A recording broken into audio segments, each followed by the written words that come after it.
Sonora Noticias AM.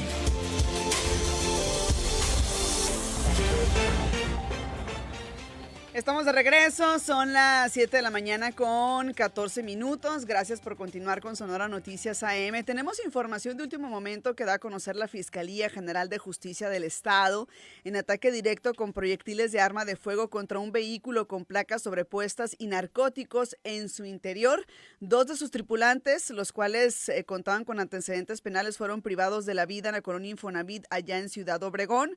Uno de ellos es Maxwell Jonathan El Max, de 31 años, con registros penales por posesión de vehículo robado, lesiones, daños, robo con violencia en casa. En la investigación se establece que el pasado 10 de enero intentaron privarlo de la vida con arma de fuego en la colonia Chapultepec.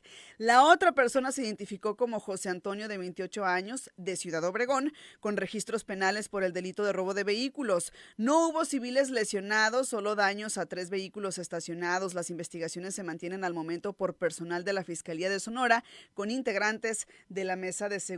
Información de último momento que le compartimos acá en Sonora Noticias AM. Como también le vamos a compartir lo que aparece el día de hoy en las principales portadas de los diarios de circulación local y estatal. Iniciamos como siempre con nuestro portal radiosonora.com.mx. Ahí se destaca que con estabilidad laboral atraeremos inversiones a Sonora. Esto lo dijo el gobernador Alfonso Durazo. También el gobierno de Sonora va a capacitar a pescadores en primeros auxilios y capacitan en Estados Unidos a personal de la policía estatal.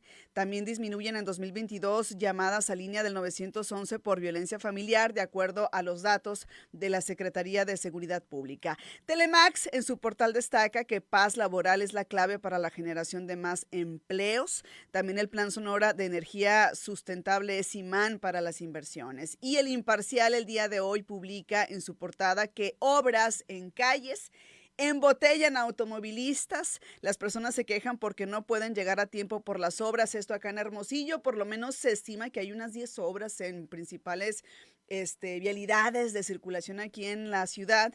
La verdad es que sí es un caos, sí es un caos. Tenemos que sacarle la vuelta, tomar vías alternas, luego se embotellan y sobre todo en horarios picos, ¿no? Ojalá que estas obras concluyan lo más pronto posible para poder transitar con normalidad, porque sí es un caos, la verdad sí es un caos. Entra en vigor el Plan B electoral, esto también lo publica el día de hoy el Imparcial en su portada, mientras que el periódico Expreso destaca la disminución de casos de feminicidios. Esto es un comparativo en Sonora. En 2022 se registraron 30 muertes violentas en comparación con las 42 de 2021, según cifras de la Fiscalía General de Justicia del Estado. Peligro operación de establos lecheros. Los altos precios ahogan a los productores de leche en el Valle del Yaqui. También lo publica el Imparcial, y también sobre el Plan B que ayudará a transparentar procesos electorales de acuerdo a la declaración del gobernador. Por su parte, y en el sur del estado, Diario del Yaqui dice que quieren que Tesla invierta en Sonora.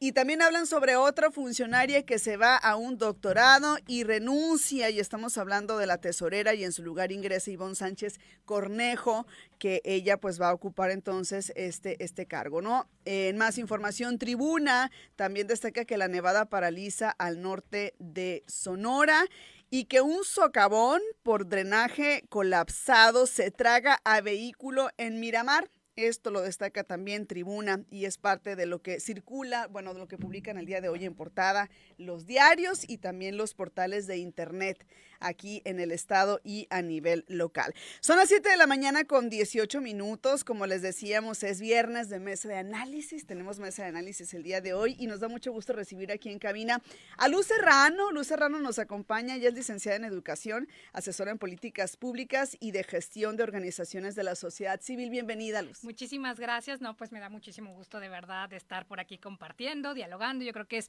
muy valioso tener espacios de conversación. Gracias. Es la primera vez que te tenemos por acá, ¿verdad, Luz? Así es.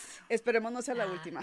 Claro que sí. Muchas gracias. Y por acá también Iván Gómez, politólogo, que ya es analista de cabecera también de esta emisión. ¿Cómo estás, Iván? Muy bien, Iria. Buenos días, Luz, y buenos días a todo el auditorio. Con mucho gusto y pues con muchas ganas de compartir algunos puntos sobre los temas de hoy. Sí, y fíjense que me da mucho gusto tenerlos a ambos, pero sobre todo el día de hoy que hablaremos sobre un tema que tiene que ver con mujeres también, pues me da mucho gusto también que en la mesa esté presente Luz. Justamente vamos a hablar como primer tema sobre la brecha salarial de género, ya que estamos en marzo, un mes en el que se conmemora el Día Internacional de la Mujer, se habla mucho del empoderamiento de las mujeres, sobre cómo tener piso parejo, ¿no? En diversos ámbitos, y el tema pues de la brecha salarial es importante, ¿no? A nivel mundial, pues se dice que las mujeres tendemos a ganar menos que los hombres por el mismo trabajo, se hacen estudios, análisis sobre este tema, y obviamente hay ejercicios importantes en algunos países para poder disminuir esta brecha, ¿no? ¿Qué podemos decir al respecto, Luz, Muchas como primer gracias. tema? Sí, pues creo que a mí me gustaría antes tocar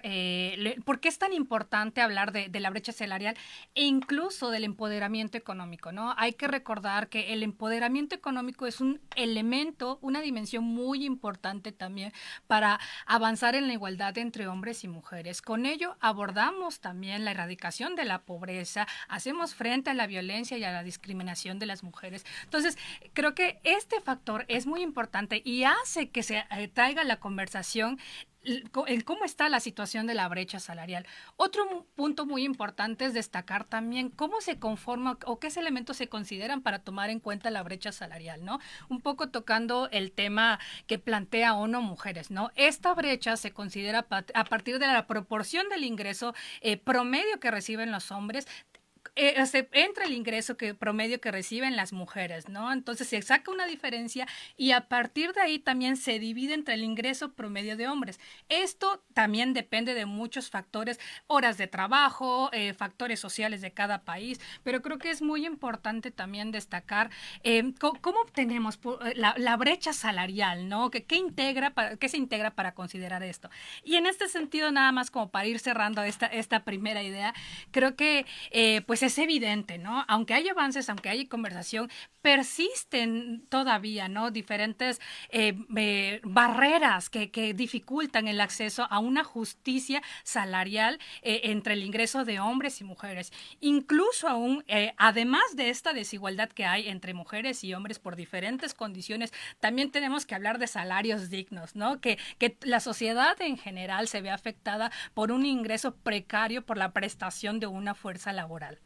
Hoy voy a destacar dos puntos importantes que acaba de mencionar Luz. Habla de que es importante hablar sobre la brecha salarial por el tema de erradicar la pobreza, y hay que mencionar que la pobreza en sí afecta más a las mujeres y niñas también. Eso es importante. Y por otro lado, las horas de trabajo no remunerado. Las mujeres le seguimos dedicando más horas, más tiempo al día que los hombres a esos trabajos que no se pagan, ¿no? Y entonces tenemos menos tiempo para dedicarlos al trabajo que sí es remunerado también, ¿no? Y creo que esa parte también es sumamente importante. Iván, vamos ahora contigo. Muy bien, pues considero que es imposible a estas alturas ya del avance en materia de derechos humanos, en específico para el tema de la mesa en derechos de las mujeres y la igualdad de género, pues estar en contra o dar un argumento en contra de esta intención de generar una relación salarial equilibrada, ¿no? Comparto lo que comenta Luz en lo absoluto, en el sentido de que uno de los puntos esenciales de esta lucha por la igualdad salarial es la erradicación de la pobreza, y yo destacaría un punto adicional que también lo mencionaba ella, y es la parte del trabajo reproductivo, es decir, el trabajo doméstico, el trabajo de cuidados, que se ha centrado más en ser desarrollado por las mujeres con base en la división sexual del trabajo histórica, ¿no? Donde las mujeres se han enfocado en el trabajo doméstico, en el ámbito de lo privado, en el cuidado de los hijos, en la preparación de los alimentos, en este trabajo pues de cuidar a las personas enfermas, mientras los hombres han salido, como dicen, a pescar, ¿no? A los campos agrícolas, a las fábricas, o bien ya en otros ámbitos a ocupar distintos cargos, ¿no? Entonces, esta división sexual del trabajo ha permeado completamente las relaciones de género, la configuración de la familia, y con ello este tema que estamos trabajando hoy, que es la brecha salarial, ¿no? Por un lado, los trabajos realizados por las mujeres o bien han sido pagados al mínimo o incluso no han sido pagados, ¿no? Mientras que los de los hombres pues sí han tenido cierta remuneración, que yo también tendría una crítica específica hacia la dignificación del salario en los hombres, ¿no? Pero ese es un tema que hablaré más adelante. Sin embargo, ¿cuánto representa el trabajo no remunerado en las mujeres, ¿no? Tan solo el INEGI en 2019 reportaba que representaba en ese entonces alrededor del 23.5% del Producto Interno Bruto en el país, mientras que CEPAL un año después, en 2020, reportaba 24.2% del Producto Interno Bruto, si este tipo de trabajos se consideran dentro de los valores del mercado, ¿no? Esto quiere decir que 1 de cada 4 pesos del Producto Interno Bruto pues es un trabajo realizado sobre todo por mujeres, pero que además no es pagado, ¿no? Inclusive es muy superior a lo que se produce a través de otras actividades económicas. Entonces es un trabajo invisibilizado, por un lado, porque no es pagado, pero por otro lado, porque está principalmente dentro del ámbito de lo privado, ¿no? Entonces ese es un punto que me parece esencial, pero además también está el tema de la participación laboral de las mujeres, ¿no? Ya mencionaba un poco la parte de lo privado, pero viene lo otro en las últimas décadas, pues, con estas políticas de impulso al empoderamiento de las mujeres, de mayor participación en el campo laboral. Pues precisamente ha habido un desarrollo paulatino de las mujeres dentro de los centros de trabajo. No obstante, en los últimos años ha habido una disminución, ¿no? Tan solo de 2010 a la fecha, el crecimiento de la participación política de las mujeres, que actualmente ronda en el 44.7% de las mujeres en edad de trabajar, avanzó 0.5% en relación con las que había en 2010, ¿no?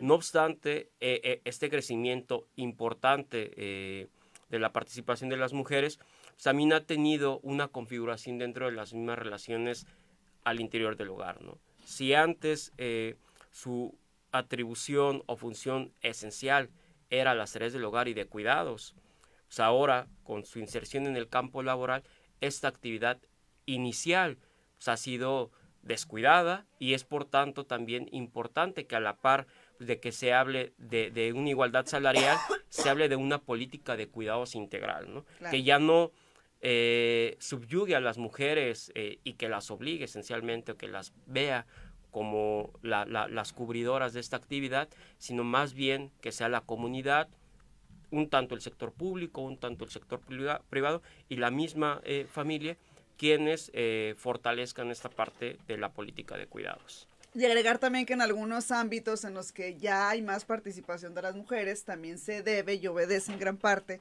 a que ha habido leyes que han promovido esa misma participación, ¿no? Por ejemplo, en el ámbito de la política, ¿no? Ya también está regulado, ¿no? Pero bueno, vamos a seguir hablando, vamos a mensajes y regresamos a esta mesa de análisis. Son las 7 de la mañana con 27 minutos. Volvemos.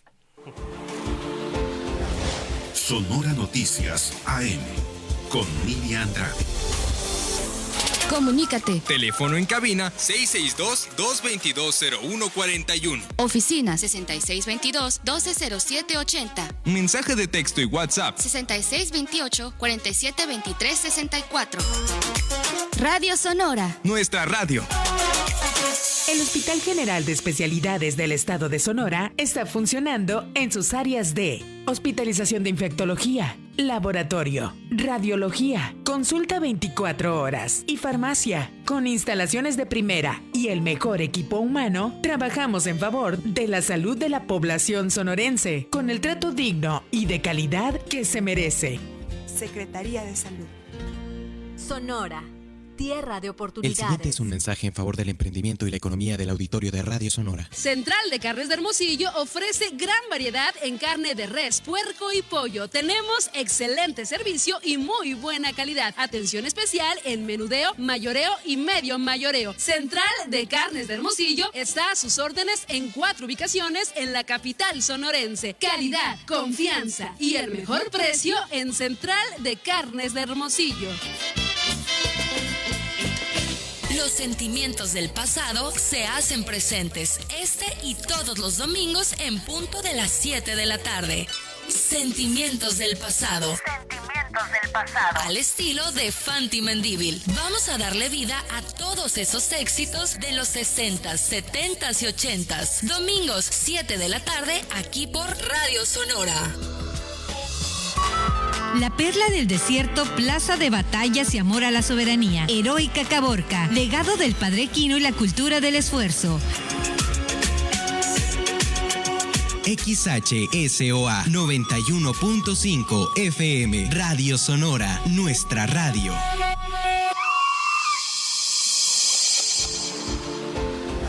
Sonora Noticias AM.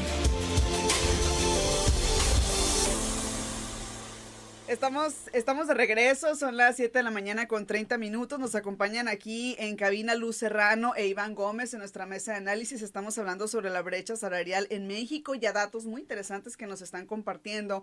Agrego yo nada más algunos datos, ¿no?, que sobre este tema da a conocer el Instituto Mexicano de la Competitividad, el IMCO. Por ejemplo, habla sobre que en 2022 la brecha de ingresos es de 14%, es decir, que por cada 100 pesos que recibe un hombre en promedio por su trabajo al mes, una mujer recibe 86. Del mismo trabajo no estamos hablando, ¿no? Y también sobre las entidades federativas con mayor brecha de ingresos entre hombres y mujeres, ¿no? Estas entidades son Oaxaca, Colima e Hidalgo. Las mujeres ganan 27.1%, 25.3% y 24.9% menos en comparación con los hombres respectivamente. Sin duda mucho por hacer, ¿no, Luz? Sí, así es, claro. Yo creo que este dato que nos compartes es muy, muy importante y creo que también está muy relacionado con el porcentaje de ocupación también que compartía Iván, ¿no? Uh-huh.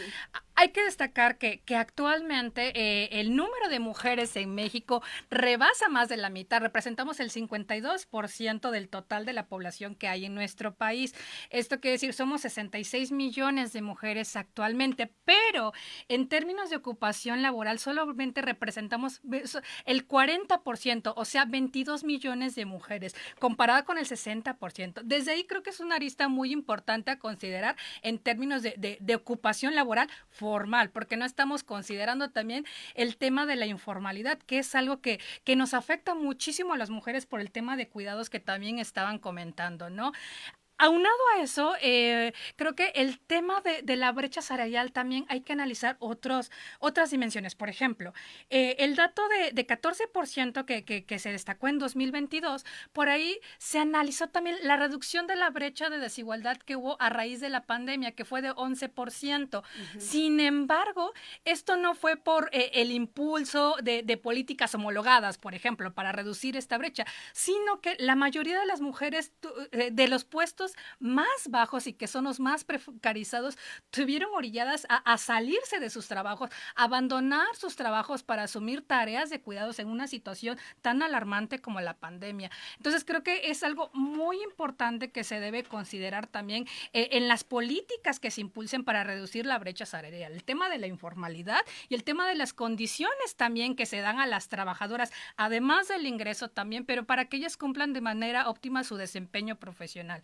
Esto quiere decir, y creo que se centra mucho con las tareas de cuidados en general, tanto para aquellas quienes deciden ser madres también, pero también, las tareas de cuidados en México abonan desde personas con discapacidad, adultos mayores.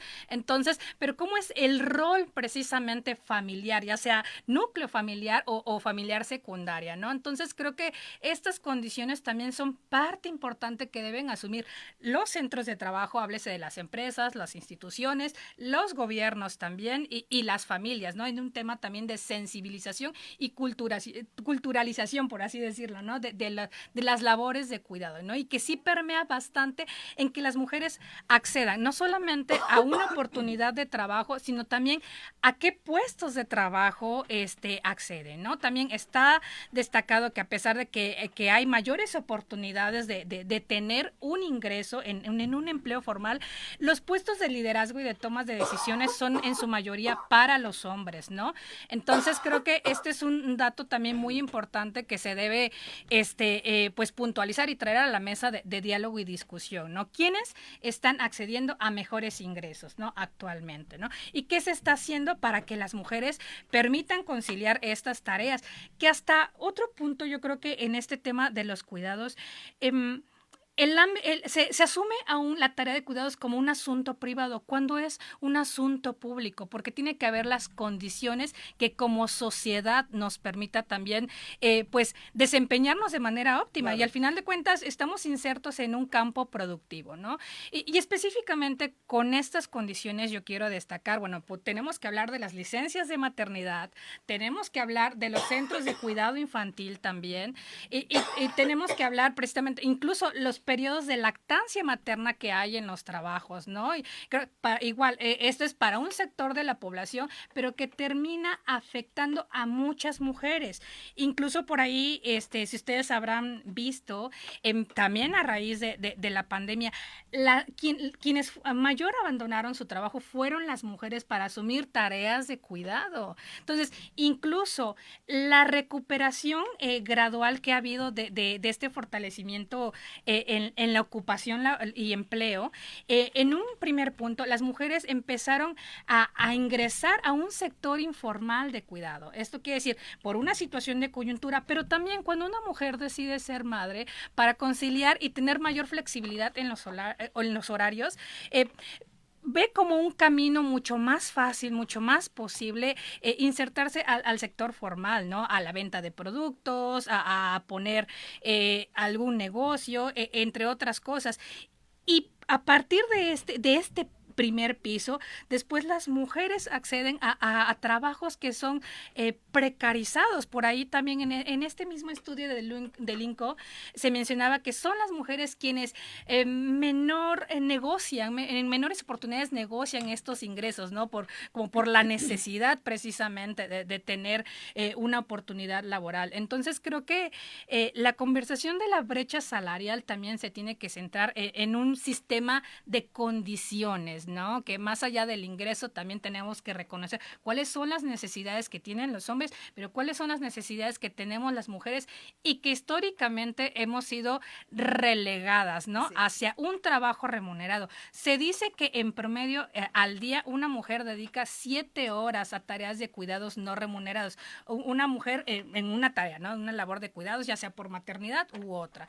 Entonces tenemos que hablar de esa conversación y que sí, ya hay iniciativas, ya hay la movilización, sobre todo liderada por mujeres precisamente para hablar de un sistema nacional de cuidados. Entonces creo que esto es muy importante, ¿no? Tener en la conversación. Y ya después también tenemos que hablar de qué manera el Estado brinda la calidad de esos cuidados, ¿no? Que a las mujeres les permite estar tranquilas precisamente para seguirse desempeñando de manera óptima. Entonces, esta es una conversación evidentemente también de género, ¿no? Entonces creo que es bastante sistémica, estructural. Qué bueno que se esté hablando de ello y que se esté obteniendo datos estadísticos, porque esta es otra. El mismo ONU Mujeres también en algunos estudios revela que hay poca transparencia de los ingresos salariales de los centros de trabajo. Entonces esto permite no tener bastantes evidencia, ¿no? Comparable, ¿no?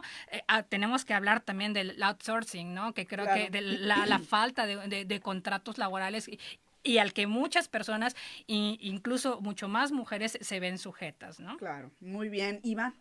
Sí, Luz da un comentario que me gustó, en el sentido de que la brecha salarial no solo debe considerar la parte económica, ¿no? del pago, sino también las condiciones que se generan dentro o en el marco de este pago, ¿no? Por ejemplo, la seguridad social, que es un punto esencial de un trabajo formal, ¿no? El acceso a los servicios de salud, el acceso precisamente a las opciones de cuidados, incluso el ahorro para el retiro, ¿no? O sea, que son condiciones esenciales que se enmarcan dentro de un salario digno y que permiten a las personas, en este caso a las mujeres, desarrollarse con bienestar. Ahí yo nada más haría una mención y justo es lo que al inicio decía con relación a que valdría la pena también hablar de la dignificación del salario en los hombres, porque esta lucha de la igualdad salarial pues viene más como de una corriente del feminismo liberal. Sin embargo, hay una feminista, precisamente Silvia Federici, que argumenta el por qué la lucha tiene que ser o tiene que dirigirse hacia una igualdad salarial cuando la precarización de los salarios es generalizada, ¿no? Entonces, además de ver esta necesidad que tenga que ver pues, con las desigualdades estructurales que ya hay asociadas directamente al sexo, pues, también un análisis generalizado pues, que tenga que ver con pues, un análisis específico de la totalidad de los salarios. En ese sentido, yo considero que se tiene que seguir trabajando sobre la política de los salarios, ¿no? Creo que en el marco del gobierno del presidente López Obrador, un avance importante fue precisamente el aumento al salario mínimo, ¿no? Y pues de alguna manera también el sector femenino se ha visto beneficiado con este crecimiento gradual de los salarios.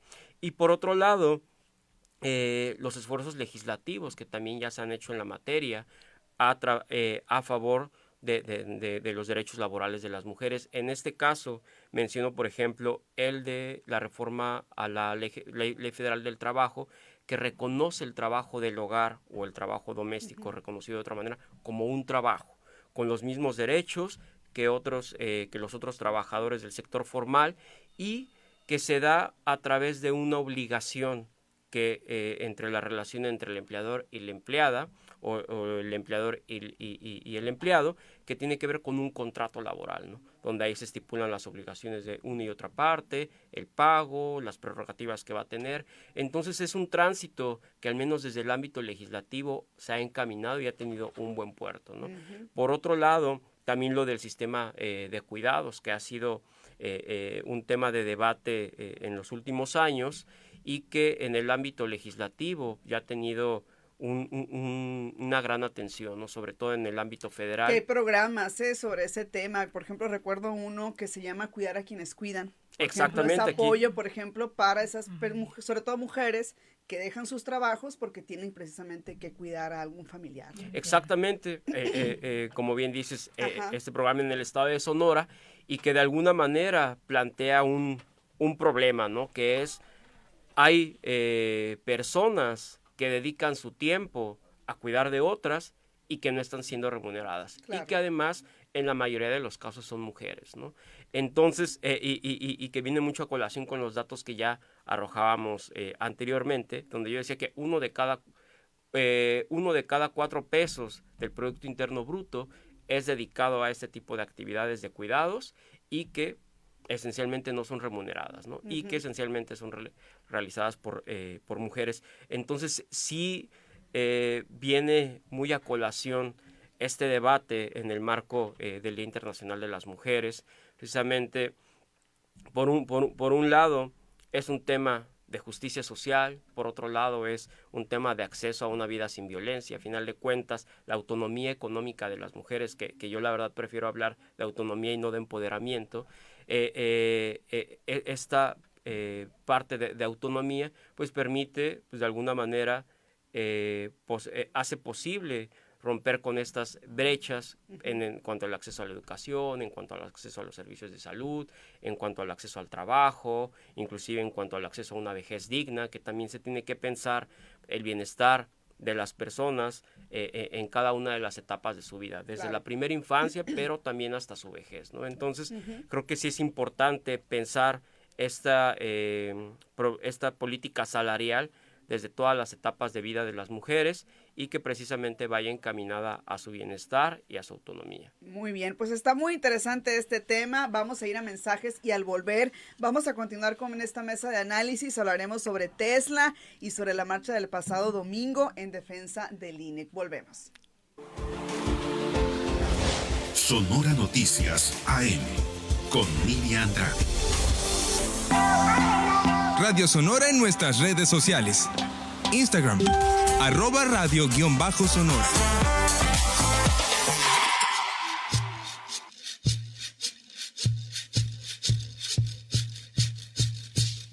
Entre Máscaras y Tenavaris. Ritualidad de Cuaresma y Semana Santa en las etnias Yaqui y Mayo de Sonora.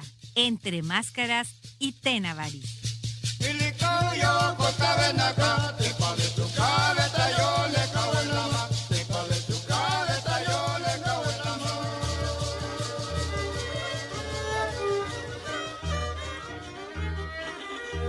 Tanto chapayecas de la etnia yaqui como fariseos y judíos de la etnia mayo de Sonora y Sinaloa poseen características muy particulares. En el sincretismo del catolicismo con la cosmogonía de ambas etnias, estos personajes representan seres animalescos, como nos explica José Luis Moctezuma Zamarrón, académico e investigador del Centro INA Sonora.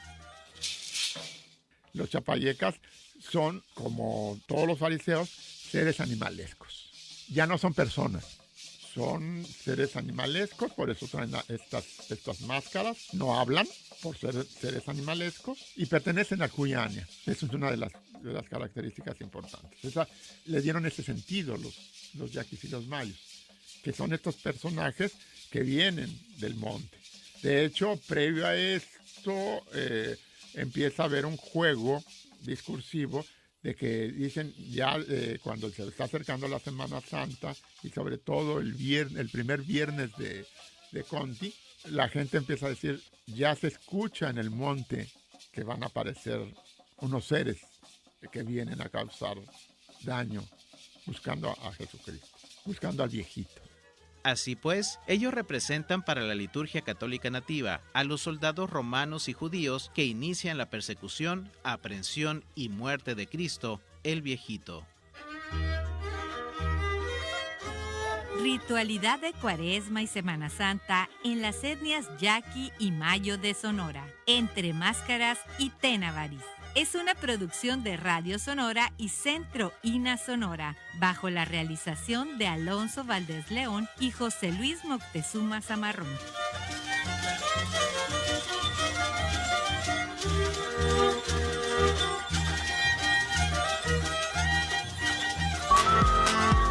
Pueblito sencillo, donde yo nací. Hermosillo, la gran capital desde 1879. XHHB 94.7 FM, Radio Sonora, nuestra radio.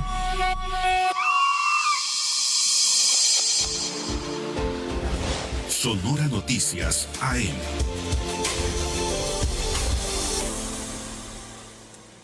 Estamos de regreso, son las 7 de la mañana con 47 minutos. Estamos en esta mesa de análisis en donde nos acompaña Luz Serrano e Iván Gómez. Estábamos hablando sobre la brecha salarial en México a propósito y en el marco pues del Día Internacional de la Mujer, pero también es importante no dejar pasar otros temas, como por ejemplo la marcha del pasado, concentración diría yo más que una marcha de la semana pasada, el domingo pasado, en defensa del INE, se llevó a cabo en varias ciudades del país, Hermosillo no fue la excepción, y bueno, es un tema importante, Luz. Sí, así es, yo creo que definitivamente de cara, por ejemplo, ¿no?, al 2024 nos queda claro que ahorita empiezan a fortalecerse todas las movilizaciones que pues van definiendo la narrativa precisamente de ciertos grupos de interés, ¿no? Entonces, yo creo que es muy valioso ir midiendo, destacando, ¿no?, la fortaleza de cada movilización y quiénes participan en ello, ¿no? Entonces, además de que en esencia tiene una motivación, ¿no?, específicamente, ¿no?, incluso pues a través de los mismos eslogans, ¿no?, de la defensa del INE, defensa de la reforma electoral, hay un movimiento que se está aglomerando precisamente, ¿no?, para plantear de manera muy directa, ¿no?, una contraposición a una agenda pública, ¿no?, a una toma de decisiones. Entonces, sí creo que es muy interesante también ver las exigencias que hay desde la ciudadanía. Creo que es también válido quienes tienen una perspectiva diferente a las decisiones que se están tomando, pero también qué es la narrativa que se está posicionando, ¿no? Y que muchas veces, además de la ciudadanía, creo que hay voceros, ¿no? Entonces, voceros que te introducen una narrativa que es la que permea, incluso a veces más allá de la falta de análisis de cuáles son las necesidades que tiene actualmente el Instituto Nacional Electoral también, porque podemos hablar de que el análisis de la democracia no es en un todo, ¿no? Es por partes, y para que este análisis madure, pues evidentemente se tiene que fragmentar, se tiene que desglosar qué es lo que necesitamos, qué es lo que sí necesita ser reformado y cambiado, y no en su totalidad. Pero yo creo que aquí lo que está viéndose mucho en juego es la lucha de narrativas. Entonces sería mi primer comentario aquí. Claro, sí, me parece muy interesante esto que nos menciona Luz. Iván, ¿qué podrías aportar a esto? Sí, en ese sentido, pues creo que sí, efectivamente se habla de una polarización, ¿no? O sea, y también no hay que temerle a esta polarización, porque al final de cuentas el país siempre ha estado polarizado, ¿no? O sea, abonando un poco a lo que mencionábamos hace rato de la desigualdad económica, pues siempre ha habido pobres y siempre ha habido ricos, ¿no? Para empezar.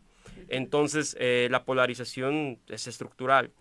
Pero ya en cuanto a la polarización política, que precisamente a ciertos grupos políticos les ha gustado hablar mucho, pues se empiezan a atizar, como comenta Luz, pues grupos con miras a los proyectos políticos de 2024.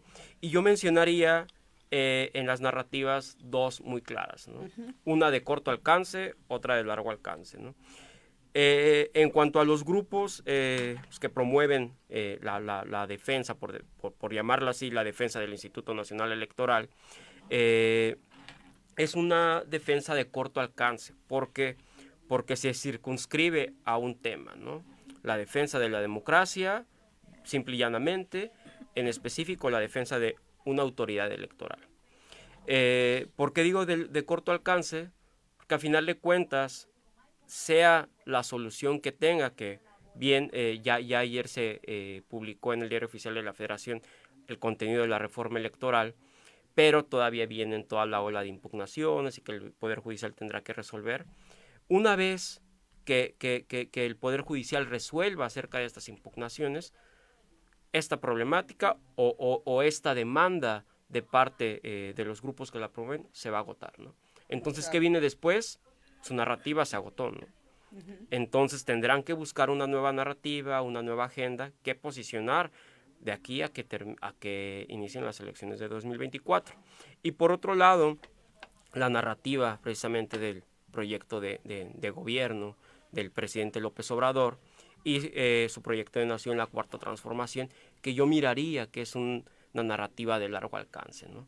Porque si bien en la discusión pública o en la discusión política se habla específicamente del contenido de la reforma electoral, las motivaciones que lo llevan a realizar sus movilizaciones no necesariamente es la reforma electoral o la defensa de la reforma electoral, ¿no?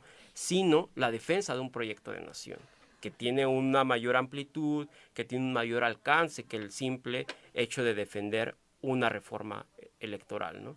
Entonces vemos ahí distintas lógicas, distintos intereses, que ambos efectivamente tienen una proyección política y que por eso es que se movilizan a los grupos, pero también pues es hasta qué punto se agota una y otra, ¿no? Se hablaba mucho de la marcha del domingo, que yo la verdad no discuto que fue una movilización importante. O sea, ahí creo que también hay que hay que tener humildad en el rigor. Sin embargo, se hablaba de una marcha ciudadana, ¿no? Donde los ciudadanos por sí solos salieron de su casa y se fueron a marchar. Digo, quienes lo hicieron de tal manera, o sea, no lo discrepo, inclusive quienes forman parte de filas de algún partido político lo hicieron, también están en todo su derecho. Sin embargo, la movilización esencial o la movilización principal que se gestó el sábado vino de los partidos políticos, ¿no? Digamos, el PRI, el PAN, el PRD de manera más disminuida, Movimiento Ciudadano también, ¿no? Entonces, la movilización política efectiva la tienen todavía los partidos políticos y con ello los liderazgos que están con ellos, ¿no? Se hablaba mucho de que es una movilización sin liderazgos, pues yo no diría que lo es, ¿no? O sea, los oradores que digamos han puesto al frente en la primera marcha fue José Woldenberg, ¿no? O sea, el primer presidente del Consejo General del INE. Este domingo fue Beatriz Pajés, que tiene una trayectoria dentro del PRI de familia, y por otro lado el exministro Cosío, ¿no? Tres voceros que si bien tienen trayectoria, tienen reconocimiento público, no tienen liderazgo social, ¿no? Entonces su base de apoyo es mínima y que de alguna manera sí requieren de la movilización de aquellos que sí tienen oportunidad de canalizar a las personas, ¿no? En este caso los liderazgos partidistas, que pues ahí vimos a Alejandro Moreno como líder del PRI, vimos a Marco Cortés, el del PAN, y muchos líderes que pues podríamos cuestionar su trayectoria política, inclusive su misma discrepancia en torno a la defensa de una autoridad electoral, pero que en su vida partidista es muy diferente o es muy antidemocrática, siendo honestos. Entonces es ahí pues, donde yo sí daría esos puntos de lanza, ¿no? Entonces sería fue más que nada una movilización política disfrazada de ciudadana. Sí, y que yo creo que no está mal, ¿no? O sea, no es como, no es un descalificativo, ¿no? Ajá. Pero sí hay que hablar de manera honesta, o sea, en el sentido de que el pretexto, por decirlo así, es la defensa de la autoridad electoral, ¿no? O sea, de los intereses que tienen que ver con la democracia, sino lo que está detrás ya son movilizaciones políticas con mira a los proyectos políticos del año entrante, ¿no? Qué importante. ¿Cuáles serían, ya nada más para cerrar, tenemos unos breves minutitos antes de irnos a corte, pero cuáles serían entonces ya los retos, toda vez que ya está publicada el plan B de la reforma electoral desde tu punto de vista, Luz? Sí, pues creo que definitivamente de parte de este grupo, ¿no? Que se contrapone precisamente a esta reforma, pues creo que tienen un importante compromiso en seguir socializando y seguir continuando los mensajes de hacia dónde va precisamente esta movilización. Iván decía algo muy valioso que sí es notable, ¿no? La narrativa que se está poniendo a discusión y que se está expresando en estas movilizaciones tiende a ser muy cortoplacista. Entonces, creo que el hecho de que hayan logrado aglomerar a cierta cantidad de grupos, de estructuras, por ejemplo, en una bandera ciudadana, les obliga precisamente, el reto está a mantener precisamente y encauzar, si así lo deciden, ¿no? Hacia la defensa pero prácticamente hacia pues una conversación ciudadana, ¿no? Ponerse de acuerdo, evidentemente, porque sí hay una disparidad y creo que sí es notable que no hay claridad del rumbo para una movilización y una conversación a largo plazo. Entonces creo que hay un reto importante ahí para mantener precisamente, ¿no? El interés de los grupos, la conversación, y en este caso ya en materia pues legal, bueno, viene un proceso que hablaba, ¿no? De las impugnaciones, por ejemplo, que tienen que defender, pero sí creo que esto obedece más precisamente a tentar un músculo, cierto músculo, y generar ya una base, ¿no? De diferentes grupos y que se pongan de acuerdo rumbo al 2024, porque incluso Beatriz Pajés, cuando habló, además de tocar el tema de la reforma electoral, ya habló de una fuerza para 2024. Entonces, creo que al haber varios grupos de interés que se incluyeron en esta movilización,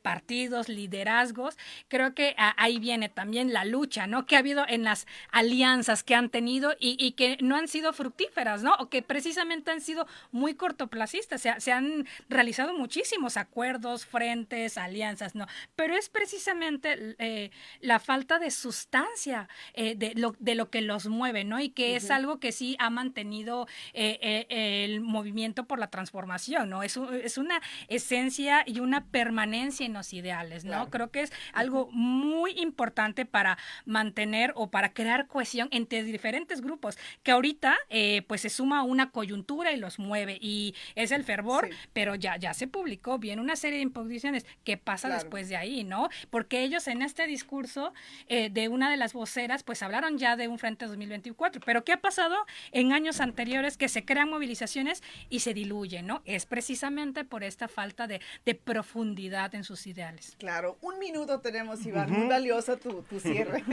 Sí, nada más para concluir, pues yo creo que más allá de afirmar el éxito de la marcha del domingo, pues nos estamos encaminando hacia una nueva problemática, ¿no? Fue una marcha, como decía, exitosa en número de personas de las que asistieron.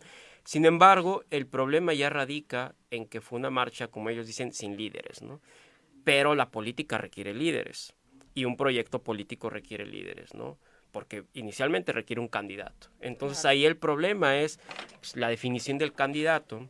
Si precisamente ahorita en las coaliciones políticas PRI, PAN, PRD, para definir candidatos es problemático, en Ciudad de México costó mucho trabajo, ahora en Ciudad de México en 2024 están dialogando mucho, inclusive con una exclusión muy tácita del PRD.